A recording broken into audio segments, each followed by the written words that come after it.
जी का आपल्या कुंभार समाजामध्ये जी दुर्दैवी घटना घडली दोडी गावामध्ये संगीता मधुकर जाधव यांच्या 13 वर्ष नातीवर बलात्कार झाला होता. बलात्कार झाल्यानंतर 4 दिवसांनी त्या गुन्हेगाराला अटक झाली.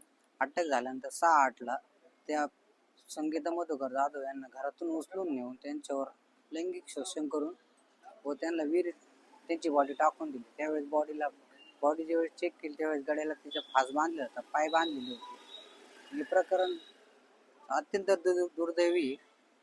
याचा सर्वांनी निषेध करायला पाहिजे कुंभार समाजाने, आणि एकत्र येऊन याला न्याय देण्यासाठी सर्वांची ठाम भूमिका पाहिजे.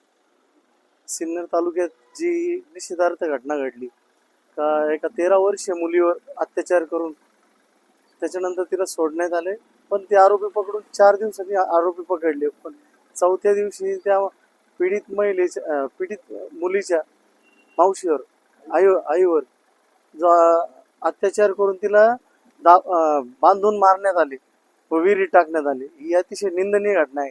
ही नुसती कुंभार समाजाची नसून तरी सर्व समाजाला म्हणजे एकदम हानी पोहोचवणारी घटना आहे.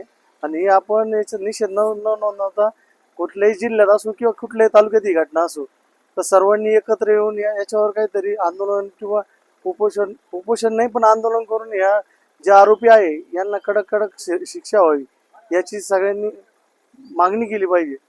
आज शिर्डी शहराच्या वतीने मी प्रशांत वागचौरे ही मागणी करतो का जे आरोपी आहे यांना कठोरात कठोर शिक्षा व्हावी. आणि हे प्रकरण आता फक्त नमस्कार. आज 8 दिवसापूर्वी दोडी येथे जी सिन्नर तालुक्यात जी घटना झाली त्याबद्दल आम्ही शिर्डी पोलीस स्टेशनला निवेदन द्यायला आलेलो आहे. शिर्डी पोलीस स्टेशनचे अधिकारी यांना आम्ही निवेदन दिले आणि तसंच त्यांना सांगितलंय की ते सिन्नरमध्ये जो दोडीमध्ये 13 वर्षाच्या मुलीवर जो लैंगिक अत्याचार झाला त्यातील आरोपी हे पकडले गेले पाहिजे. त्यातली एक आरोपी पकडलेला आहे, 2 आरोपी मोकाट आहे. आणि तसंच मुलीच्या आईवर आजीवर त्यांनी ना तिला आजीला घरातून उचलून नेऊन आरोपींनी जबरदस्ती करून विहिरीत टाकून तिचं मारलं गेलेलं आहे. या गोष्टीचा मोठ्या म्हणजे सरकारी याच्या दप्तराप्रमाणे दखल घ्यावी आणि तपास करावा. CID तपास किंवा SIT अशा या गोष्टीने तपास केला पाहिजे.